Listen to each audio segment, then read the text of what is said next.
मिनश्शैतानिर्रजीम बिस्मिल्लाहिर्रहमानिर्रहीम। अस्सलाम वालेकुम। नायाब राइट्स को देखने का आपका बहुत शुक्रिया। इस्लाम में औरत को बहुत बुलंद मकाम हासिल है। औरत को नहायत इज़्ज़त की नज़र से देखा जाता है। इस्लाम से पहले औरत को ये मकाम हासिल नहीं था। इस्लाम मज़हब से पहले बेटी के पैदा होते ही उसको ज़िंदा दफन कर दिया जाता था। औरत को हकारत की नज़र से देखा जाता था।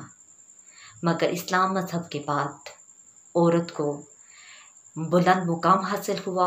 औरत और मर्द के हकूक़ यकसां अता फरमाए गए, बल्कि बाज़ मकाम पर मर्द को औरत पर फजीलत भी हासिल है बाज़ मामलात में। बहरहाल औरत को बुलंद मकाम दिया गया, उसको इज़्ज़त अता की गई।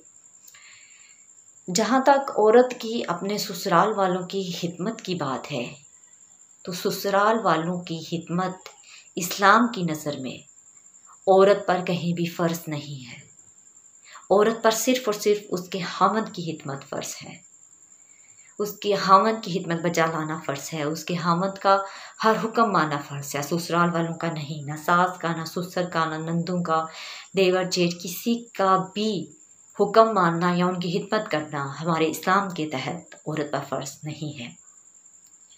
और मैं ये भी बताती चलूँ कि बाज़ लोग इस चीज़ को इस्लाम के तहत लाज़मी समझते हैं कि औरत जो है वो ससुराल वालों की खिदमत करे। वो अगर अलहदगी का मुतालबा करेगी ये गुनाह है। खामन जो है उसकी खिदमत करे ना करे, ससुराल वालों की खिदमत ज़रूर करे। ये सब दकियानुसी बातें हैं। जहाँ तक हमारे मज़हब इस्लाम का ताल्लुक़ है, उसके तहत बहू का फ़र्ज़ नहीं है कि वो अपने ससुराल वालों की खिदमत करे।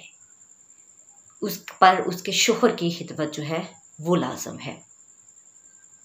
यहाँ तक कि अगर वो अपने खामद को अलहदगी का मुतालबा करती है तो उसके खामद को चाहिए कि वो अपनी बीवी के इस मुतालबे को हर हाल में पूरा करे। शोहर की खिदमत करना औरत पर लाज़िम है और हर हाल में लाज़िम है। और उसके ससुराल वालों की खिदमत, सास ससुर की खिदमत करना औरत पर नहीं बल्कि मर्द पर लाज़िम है कि वो अपने वालिदैन की खिदमत करे। मर्द पर वाजिब है कि वो अपनी वाजिब भी है और फ़र्ज़ भी है कि अपने वालिदैन की खिदमत करे। वो बीवी को मजबूर नहीं कर सकता कि तुम मेरे वालिदैन की खिदमत करो। घर का अलहदा मुतालबा करे तो ये नहीं कह सकता कि नहीं, ये तो गैर शरई बात है, मैं तुम्हें अलहदा घर नहीं लेकर दे सकता, तुम मेरे वालिदैन की खिदमत करो। उसको लंबी लंबी तकरीरें नहीं चाड़ सकता। उसको चाहिए कि वो खुद खिदमत करे। अगर उसकी बीवी उसके वालिदैन की खिदमत करती है तो ये उसकी आला ज़र्फ़ी है, उस पर फ़र्ज़ नहीं है।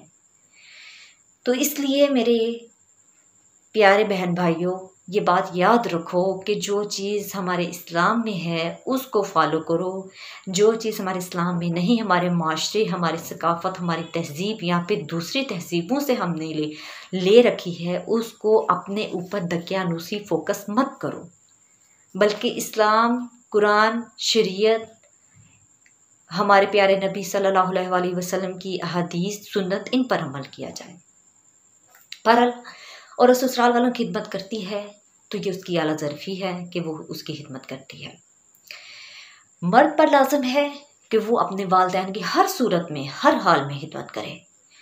हज़ूर पाक सल्लल्लाहु अलैहि वसल्लम के पास एक मर्द जो है वो हाज़िर हुआ और उसने पूछा आप सल्लल्लाहु अलैहि वसल्लम से कि मुझ पर सबसे ज़्यादा हक़ किसका है? तो आप सल्लल्लाहु अलैहि वसल्लम ने फरमाया कि तेरी माँ का। उसने फिर दोबारा पूछा कि उसके बाद मुझ पर किसका हक़ है? आप सल्लल्लाहु अलैहि वसल्लम ने फिर फरमाया तेरी माँ का। उसने फिर पूछा तीसरी मर्तबा कि या रसूलल्लाह इसके बाद किसका हक़ है मुझ पर? आप सल्लल्लाहु अलैहि वसल्लम ने फिर से फरमाया कि तेरी माँ का। उसने चौथी मर्तबा फिर से पूछा कि या रसूलल्लाह इसके बाद किसका हक़ है मुझ पर? तो फिर आप सल्लल्लाहु अलैहि वसल्लम ने फरमाया कि तेरे बाप का। यानी कि एक मर्द के ऊपर हर हाल में उसकी माँ का हक़ सबसे पहले है, फिर उसके बाद उसके बाप का हक़ आता है। फिर उसके बाद कहीं जाकर बीवी और बच्चों का हक आता है। अगर मैं यहाँ पे औरतों के ससुराल के मामले में हिदमात के मुतालिक बात कर रही हूँ, तो यहाँ दूसरी तरफ मैं मर्द हजरात से भी बात कर रही हूँ कि वो बीवी या बच्चों का हक उन पर पहले नहीं है, बल्कि वालिदैन का हक है, वालिदैन की खिदमत करना हक है। बल्कि माँ का 3 दफ़ा माँ का हक बताया गया है खिदमत करने का, उसके ऊपर उसका हक बताया गया है, उसके चौथी मर्तबा उसके वालिद का हक बताया गया है, तो फिर कहीं जाकर बीवी और उसके बच्चों का हक आता है। इसलिए औरतें जो हैं ये मेरी बात सुनकर इस बात पर खुश ना हो जाएं कि हम पर ससुराल वालों का हक नहीं, इस बात पर भी गौर करें कि उनका जो हम जिसको वो अपनी प्रॉपर्टी समझती हैं शादी के बाद, ये उनकी प्रॉपर्टी नहीं है, बल्कि उनकी माँ का, उनकी सास जो लगती हैं उनका हक ज़्यादा है, उनके बाप का हक ज़्यादा है, फिर जाके बीवी का और उसके बच्चों का हक आता है। तो इसलिए मेरी आप सबसे ये दरख्वास्त है कि बहन और भाइयों, जो इस्लाम ने, मज़हब ने, हमारे कुरान ने, सुन्नत ने, हदीस ने जो जो हकूक़ और फ़राइज़ सबके मुतय्यन कर रखे हैं, प्लीज़ खुदारा उनके मुताबिक चलें, ताकि हमारे ये घरों के अंदर जो बरादरी सिस्टम में और जॉइंट फैमिली सिस्टम में ये जो लड़ाई झगड़े इन बातों पर होते हैं कि ये माँ के कहने पे आ गया, माँ कहती है कि ये बीवी के कहने पे आ गया, अगर हम इस्लाम को समझें और उसके तहत समझें, हुकूक़ व फ़राइज़ अपने उसके मुताबिक जानें, तो मेरा नहीं ख़याल कि ये लड़ाई झगड़े जो हैं वो रोज़ का मामूल बनेंगे। इसलिए बीवी जो है उसको चाहिए कि वो अपने शोहर की खिदमत हर हाल में करे, क्योंकि बीवी जो है उस पर सिर्फ़ और सिर्फ उसके शोहर की खिदमत लाज़म है। शादी से पहले एक औरत पर उसके वालिदैन की खिदमत जो है वो लाज़म है, उनकी खिदमत करना, और शादी के बाद सिर्फ़ और सिर्फ अपने शोहर की खिदमत, उसके शोहर का हर हुक्म बजा लाना, हर जायज़ हुक्म बजा लाना जो है एक औरत पर फ़र्ज़ है कि अपने खामद की खिदमत करे, जो खामद कहता है उसका कहना माने। और बाज़ औरतें, उनका शादी के बाद भी ध्यान जो होता है वो अपने मायके की तरफ होता है, अपने वालिदैन की तरफ होता है, जबकि हमारे इस्लाम में ये नहीं है। हमारे इस्लाम में है कि औरत का जो सबसे पहला हक शादी के बाद है वो उसके शोहर की खिदमत करना है, ना कि अपने वालिदैन की, और मर्द का हक अपने वालिदैन की खिदमत करना है, उसके बाद किसी और का।